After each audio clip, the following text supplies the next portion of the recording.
Okay, listen up. So, if y'all out here in New England didn't hear about this yet, you will soon be hearing about it. Okay? This is so amazingly fascinated here in 2024 that this is happening like this. It's crazy. The KarenReadTrial. She's a college professor, was dating a Boston police officer out there in Canton, Mass.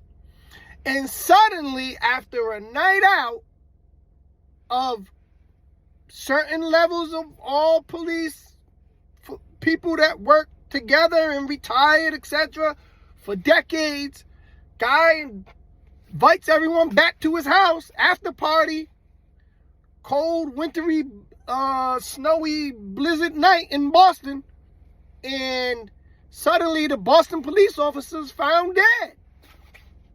Early in the morning, 6 in the morning. She's texting them at like 12:30. She says she drops them off. She's texting them. You all right? Is you out there? Did you get into the party? You know where it's at? Blah, blah, blah, blah, blah. What? She don't get no response back. She takes off. Goes home. She says, well, yeah, they did all the forensics, tracking, all that. She takes off, goes home, leaves him at the party with his boys, his homeboys. Okay? Suddenly, she wakes up at 4 something in the morning, 5 in the morning. Where my man at? Nowhere to be found. She calling, texting. It's a blizzard out. The party's over. Long over. Should have been anyway. But, to a surprise to her, she now she's friends with these police officers' wives. They were all friends, but she's only been dating this dude for like 2 years. They're like separate. This guy named John O'Keefe, God rest his soul. I pray for him and his family, man. But this guy, John O'Keefe, is a 17-year veteran on the police force. He's hanging around his neighbors or lived around the corner for some years, around in the neighborhood, whatever. But these guys been on the force for like 30 years, 20 years, 25 years. These guys are like triple OGs. So, long story short, she is now friends with their wives, of course. They're always going out together. They got everything on camera. They track it the night before this police officer winds up dead. Boston winds up dead. She goes out looking for him in the middle of a blizzard or the end of a blizzard. The blizzard's kind of ending. It's like 6, 7 in the morning. All of a sudden, her and her girls, or one of the girls, finds his body outside the police 30-year retired detective chief of Canton is his lawn, where she dropped him off that 6 hours ago. 6 hours prior, she dropped him off there. She says that's the last time she's seen or talked to this man. They was in the car together. She drives up to the house. He gets out. Says he's going to go in there for a second, check out the party quick. Have a drink or so. Wait right here, baby, I'll be back. Something like that. Let me just run in real quick. Just wait a second. Goes in there. She says he walked in there away from the car. And then suddenly, that's the last time she's ever heard or talked to him. And then she just skeets off on him after not hearing from him. So it's one of two things. Either one, she's used to that drill. That's the drill, right? or they go out, they get drunk, they're partying, and then he supposedly they were into some little scuffle that night, them two. That's what some people were saying. They got into a little arguments or whatever, and they was on the verge of breaking up or something like that. 2 years together.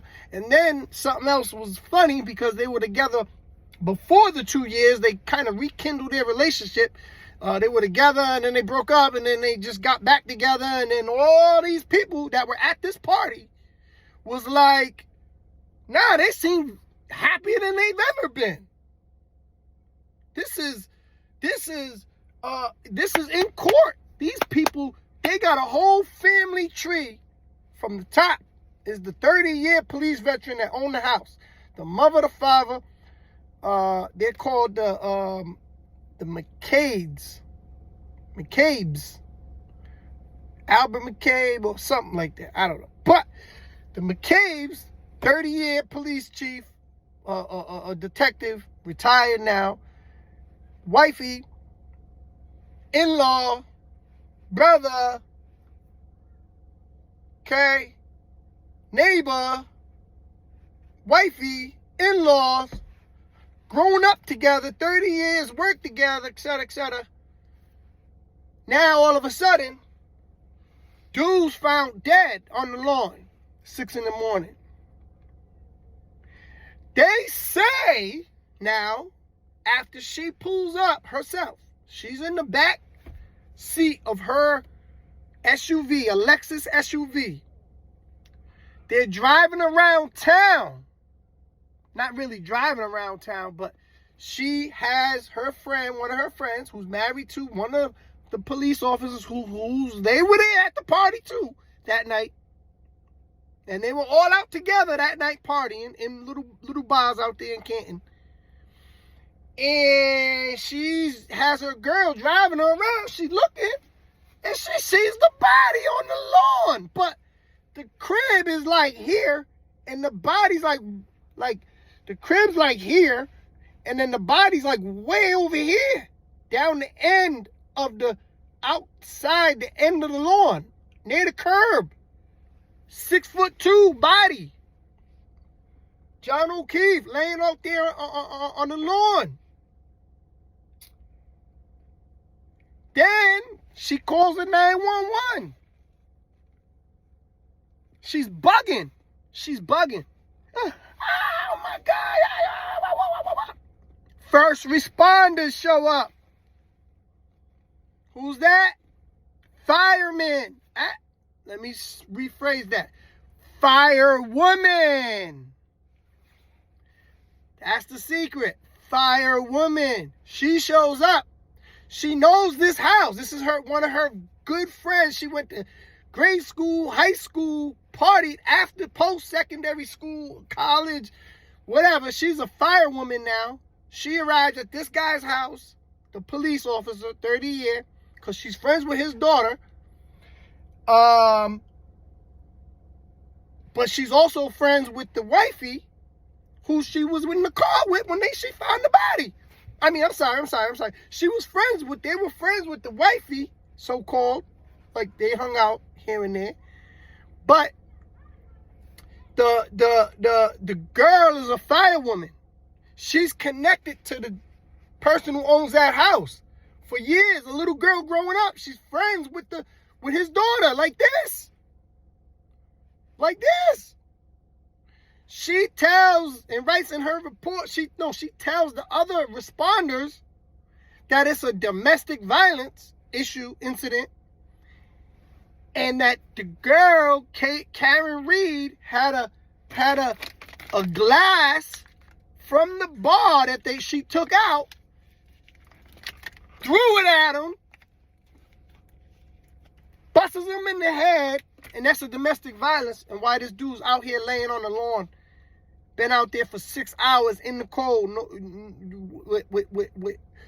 with a like a little short coat on or something like that, small coat, one shoe on, never found the other shoe.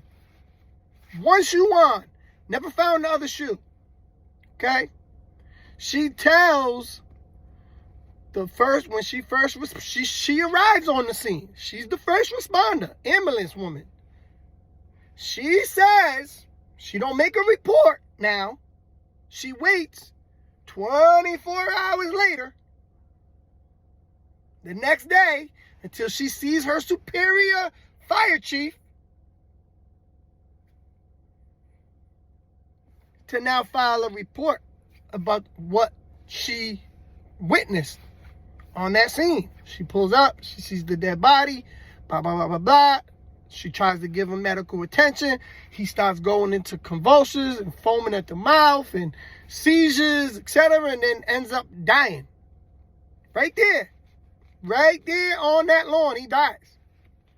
All the police show up from Canton. This guy's a retired detective, former Boston police patrolman as well. Retired. Has parties. You don't think when those first police come on the scene, ambulance, fire, it's always the fire ones that are first, right? They always arrive first. Then it's ambulance. Then it's the police. Police start their investigation. This is where it starts getting real funny, crazy, bizarre, unthinkable. Okay? This is where it starts getting bizarre and crazy.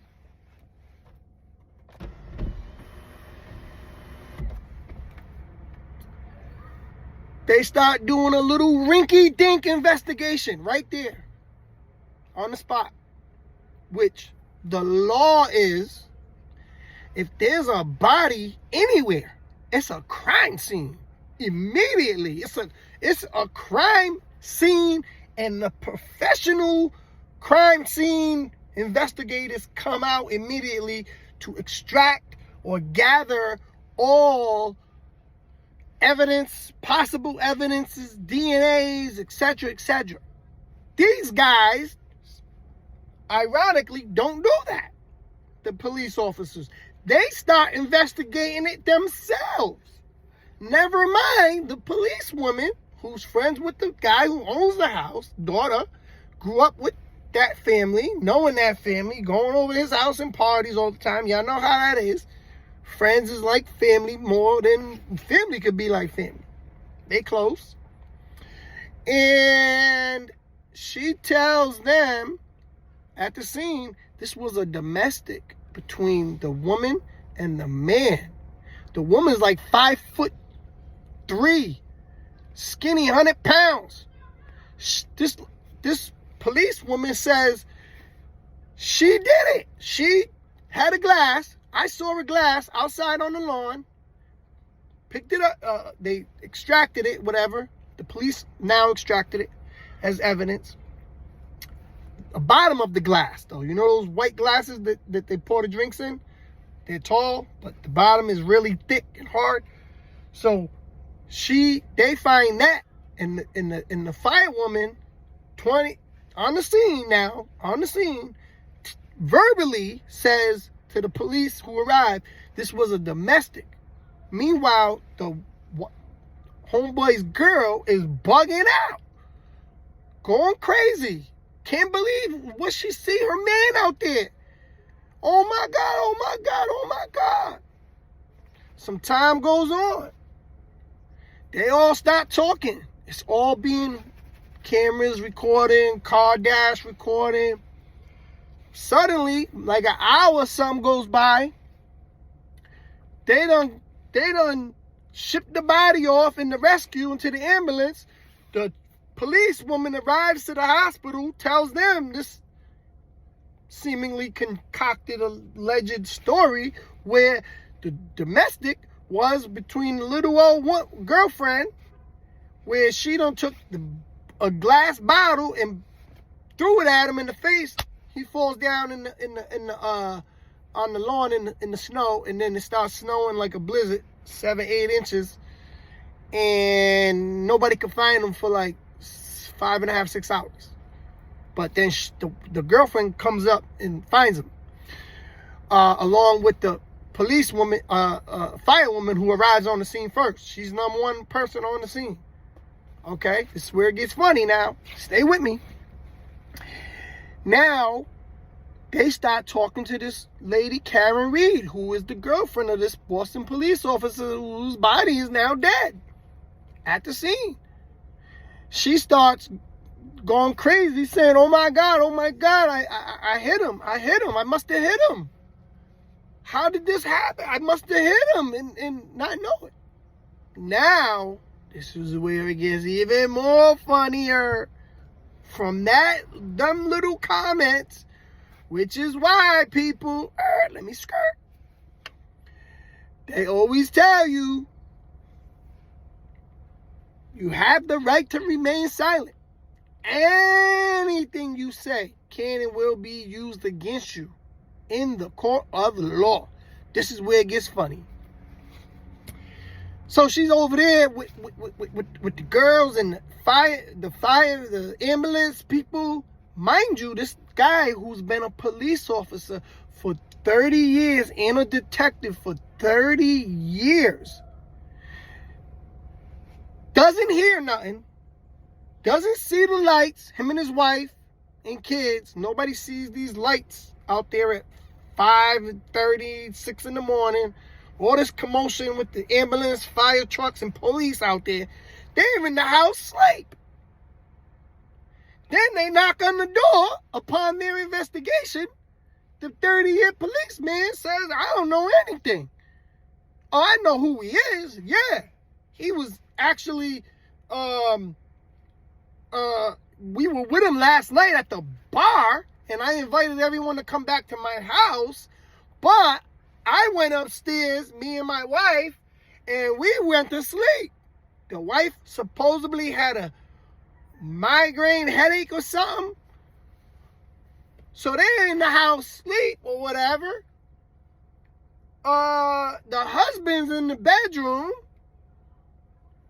and they sleep. And then the knock on the door from the first responding police. Like, yo, there's a body out here on your lawn. You know that, right? He's like, what? Who? What? Oh, it's a fellow police officer, too. As a matter of fact, the guy you was with last night at the bar, a couple bars, that you invited back to your house, is his body. And you don't know that? He says, nah, I don't know anything. Now, the guy doesn't even go out to even attempt to assist, help, witness, any kind, moral support, anything. He stays in the house.